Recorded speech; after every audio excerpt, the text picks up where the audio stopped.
लू की चपेट में झारखंड। उत्तर पश्चिम की शुष्क हवाओं ने बढ़ाई गर्मी। 15 जून तक ऐसा ही रहेगा मौसम। झारखंड में लगातार गर्मी बढ़ रही है। राज्य का लगभग आधा हिस्सा गर्म हवाओं की चपेट में है। अधिकतम तापमान हर दिन बढ़ती ही जा रही है। मौसम विज्ञान केंद्र के रिपोर्ट के अनुसार पिछले 24 घंटे में राज्य का मौसम शुष्क रहा है। सबसे अधिक उच्चतम तापमान सरायकेला का रहा। यहाँ 43 डिग्री सेल्सियस टेम्परेचर दर्ज किया गया है। वहीं सबसे कम तापमान गोड्डा जिले का रहा, जहां 20.8 डिग्री सेल्सियस तापमान दर्ज किया गया है। मौसम विभाग ने अपने पूर्वानुमान में कहा है कि जिस तरह का मौसम अभी चल रहा है, ऐसी स्थिति पूरे माह रहने वाली है। मई से 15 जून तक गर्मी बढ़ेगी ही। गर्मी में इस बार बिजली संकट नहीं। रांची में पीक आवर में 340 मेगावाट की मांग। राहत यह है कि शहर को मिल रही जरूरत की पूरी बिजली। रांची में गर्मी अब सताने लगी है। पारा दिन प्रतिदिन बढ़ता जा रहा है। गर्मी बढ़ने के साथ ही राजधानी में अचानक बिजली की खपत भी बढ़ गई है। रांची में इन दिनों पीक आवर में बिजली की मांग 340 मेगावाट तक पहुंच गई है, जो कि अब तक की सबसे अधिक है। इससे पहले रांची में औसत 260 से 280 मेगावाट बिजली की डिमांड पीक आवर में थी। इसके पीछे का कारण यह है कि घरों व कार्यालयों में एसी, कूलर और पंखे ज्यादा संख्या में चल रहे हैं।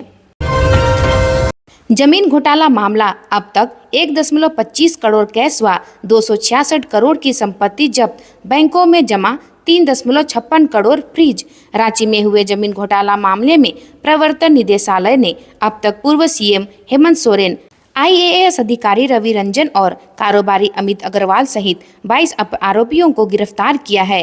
कुल 51 छापेमारी और 9 सर्वे कर 1.25 करोड़ रुपए कैश जब्त किए गए हैं। वहीं आरोपियों के बैंक खातों में मिले 3.56 करोड़ रुपए को फ्रीज कराया गया है। जांच एजेंसी ने गुरुवार को इस घोटाले में आधिकारिक रूप से बयान जारी कर यह जानकारी दी। ईडी ने बताया कि एक साल में 266 करोड़ रुपए की अचल संपत्ति भी जब्त की गई है। इस घोटाले में 3 चार्जशीट दाखिल की जा चुकी है। जांच में मिले तथ्यों के बारे में 14 बार राज्य सरकार को जानकारी दी गई है। सरकार से एफआईआर दर्ज करने की अनुशंसा की गई है। ईडी ने कहा कि हेमंत सोरेन और बड़गाई अंचल के तत्कालीन राजस्व उप निरीक्षक भानु प्रताप प्रसाद को बरियातू रोड की 8.86 एकड़ जमीन हड़पने और अपराध से आय प्राप्त करने के मामले में गिरफ्तार किया गया था। उस जमीन को भी जब्त कर लिया है, जिसकी कीमत करीब 31 करोड़ रुपए है। बांसजोड़ा में 2 बच्चे की मां ने पति के सामने ही कुंवारे प्रेमी से मांग में डलवा लिया सिंदूर। बांसजोड़ा गोलाई के पास रहने वाली 2 बच्चे की मां 20 वर्षीय कुंवारे प्रेमी के हाथों मांग में सिंदूर डलवा लिया और घर छोड़कर चली गई। घटना बुधवार शाम की है। प्रेमिका की उम्र 28 वर्ष बताई जाती है। दोनों के करीब कब प्यार हुआ, किसी को पता नहीं। प्रेमिका की हिम्मत और प्यार का जुनून इस कदर था कि पति के सामने अपने प्रेमी से मांग में सिंदूर डलवाया और अपने साथ एक बच्चे को लेकर चलते बनी। पति पत्नी के बीच अक्सर विवाद हुआ करता था। बुधवार की शाम दोनों में झगड़ा होने लगा। शोर सुनकर पड़ोसी जमा हो गए। विवाद बढ़ने पर विवाहिता ने अपने प्रेमी को बुलाया। घर से सिंदूर निकालकर सबके सामने प्रेमी से कहा कि मेरा मांग भर दो। प्रेमी भी प्यार में पागल था। उसने मांग में सिंदूर भर दिया। पहली बार बड़े दलों ने महिला प्रत्याशियों पर जताया भरोसा। भाजपा ने 3, कांग्रेस 2 और झामुमो राजद ने 1-1 को दिया टिकट। लोकसभा चुनाव में पहली बार बड़े दलों ने महिला प्रत्याशियों पर भरोसा जताया है। झारखंड की 6 सीटों पर 7 महिला उम्मीदवार चुनावी मैदान में उतरी है। एनडीए ने 3 और एनडीए अलायंस ने 4 महिलाओं को मौका दिया है, लेकिन दलवार भाजपा ने सबसे ज्यादा 3 महिला उम्मीदवार को टिकट दिया है। दूसरे नंबर पर कांग्रेस है। कांग्रेस ने 2 महिला प्रत्याशियों को उतारा है। झामुमो और राजद ने 1-1 को टिकट दिया है। भाजपा से अन्नापूर्णा देवी कोडरमा, सीता सोरेन दुमका और गीता कोड़ा सिंहभूम लोकसभा सीट से चुनाव लड़ रही है।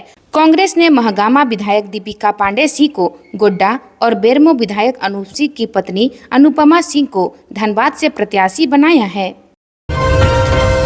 सड़क हादसे में युवती की मौत। देवघर से गिरिडीह बर्थडे मनाने जा रही थी, युवक गंभीर रूप से घायल, बोलेरो की चपेट आए। गिरिडीह देवघर मुख्य पथ पर मुंडहरी मोड़ के पास अज्ञात बोलेरो वाहन की चपेट में आने से एक स्कूटी सवार युवती की मौत हो गई, वहीं एक व्यक्ति गंभीर रूप से जख्मी हो गया। घटना के संबंध में बताया जाता है कि देवघर से एक स्कूटी में सवार एक युवक व एक युवती बर्थडे पार्टी में शामिल होने के लिए गिरिडीह जा रहे थे। इसी दौरान विपरीत दिशा में आ रहे एक अज्ञात बोलेरो वाहन ने मुंडहरी मोड़ के पास स्कूटी सवार को अपनी चपेट में ले लिया, जिससे युवती की घटनास्थल पर ही दर्दनाक मौत हो गई। वहीं युवक गंभीर रूप से घायल हो गया।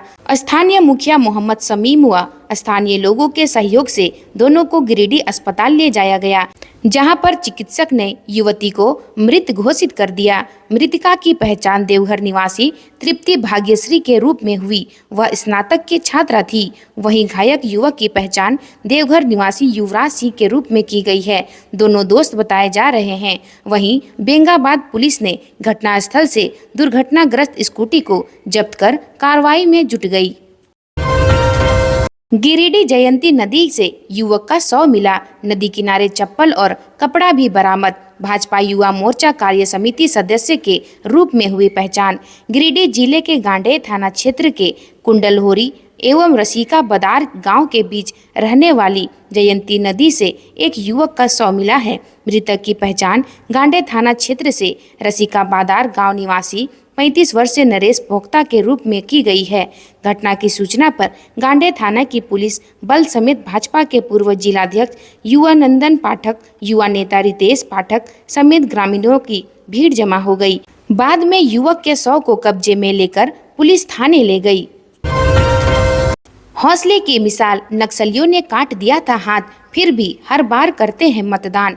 चतरा के टंडवा क्षेत्र के रहने वाले जसमुद्दीन अंसारी मतदाताओं के लिए रोल मॉडल है।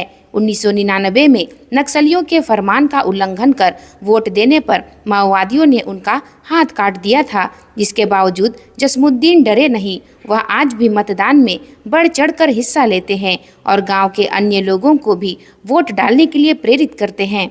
पहले चुनावों में नक्सली पोस्टर चिपकाकर ग्रामीणों के लिए यह फरमान जारी करते थे कि कोई भी वोट डालने नहीं जाएगा। वोट डालने जाने वाले लोगों को नक्सली डराते धमकाते व मारते पीटते थे।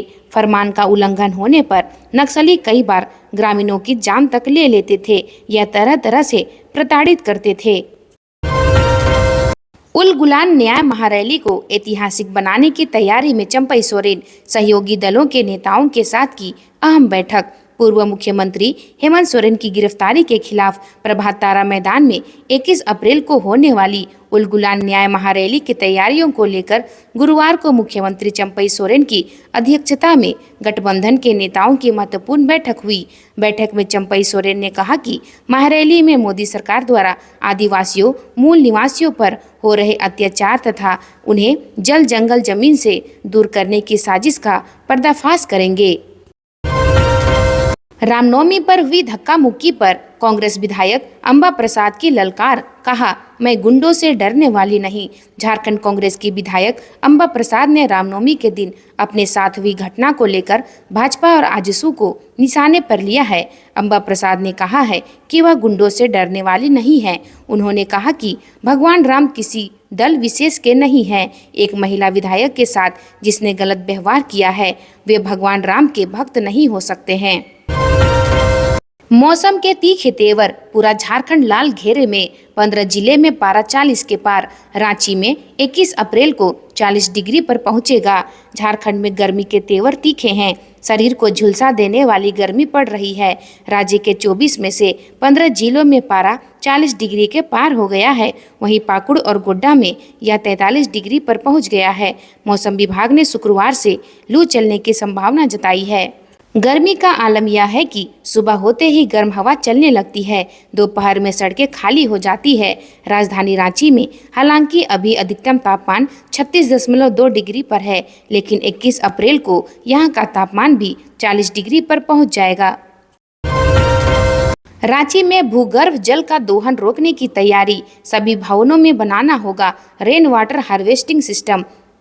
जांच करेगा निगम। बेंगलुरु में व्याप्त जल संकट को देखते हुए रांची अभी से अलर्ट मोड पर आ गया है। शहर के सभी भवनों व घरों में रेन वाटर हार्वेस्टिंग सिस्टम बनाने की सलाह दी है। फिलहाल 300 वर्ग मीटर से अधिक क्षेत्रफल में बनने वाले भवनों में ही रेन वाटर हार्वेस्टिंग सिस्टम बनाना जरूरी है। मतलब करीब 60 डिसमिल जमीन पर बनने वाले घरों के लिए हार्वेस्टिंग सिस्टम बनाना होता है। इससे कम क्षेत्रफल में बनने वाले भवन इससे मुक्त हो जाते हैं, जबकि नगर निगम से स्वीकृत होने वाले नक्शा में 80% छोटे भवन होते हैं। 3 से 5 डिसमिल जमीन पर अधिकतर घरों का निर्माण होता है। कई राजनीतिज्ञों की पत्नियां सांसद और विधायक बनी। राजनीति में पति पत्नी की जोड़ी हिट रही। नई एंट्री से माहौल बदला। झारखंड में राजनीति के मैदान में पति पत्नी की कई जोड़ियां हिट रही है। राज्य गठबंधन के पहले और बाद कई राजनीतिज्ञों की पत्नियां ने सक्रिय राजनीति में कदम रखा, चुनाव लड़ा और जीत भी हासिल की। पति पत्नी दोनों विधायक सांसद बने। इस बार के लोकसभा चुनाव के पहले भी दो नेताओं की पत्नियों ने राजनीति में कदम रखा है। कांग्रेस के कद्दावर नेता रहे राजेंद्र प्रताप सिंह की बड़ी बहू और बेरमो विधायक अनूप सिंह की पत्नी को कांग्रेस ने धनबाद से उम्मीदवार बनाया है। वहीं पूर्व सीएम हेमंत सोरेन की पत्नी कल्पना सोरेन सक्रिय राजनीति में उतर गई है। गांडे उपचुनाव में उन्हें उम्मीदवार बनाए जाने की प्रबल संभावना है। दलमा जंगल के 10 किलोमीटर के दायरे में 5 जगहों पर लगी आग। बोड़ाम थाना क्षेत्र के पातीपानी से लेकर पगदा गांव के दलमा जंगल तक 5 जगहों पर गुरुवार को आग लग गई। आग से दलमा जंगल में लगे हजारों छोटे मोटे पौधे जलकर राख हो गए, जिसमें पशु पक्षियों को भी काफी नुकसान पहुंचा है। भीषण गर्मी के कारण आए दिन दलमा जंगल में आग लगने का सिलसिला जारी है। सिलेंडर चोरों को पकड़कर पुलिस को सौंपा। गुमला शहर के लक्ष्मण नगर में चोरी की घटना के बाद मोहल्ले वासियों ने 2 युवकों को लिप्टस बगीचा में पकड़ा। इसमें लक्ष्मण नगर निवासी प्रशांत कुमार यादव व ढोडरी टोली निवासी अतुल उरांव शामिल है। दोनों चोरों को पकड़कर जब मोहल्ले वासियों ने कड़ाई से पूछताछ की तो उन्होंने घर में रखे गैस सिलेंडर चोरी की बात स्वीकार की। इसके बाद पुलिस को सूचना देकर दोनों चोरों को थाना को सौंप दिया। इस संबंध में लक्ष्मण नगर निवासी रमेश कुमार साहू ने गुमला थाना में लिखित आवेदन सौंपकर घर का ताला तोड़कर गैस सिलेंडर की चोरी करने की शिकायत करते हुए कार्रवाई करने की मांग की है। बस आज के लिए इतना ही। मिलते हैं नई खबरों के साथ। धन्यवाद।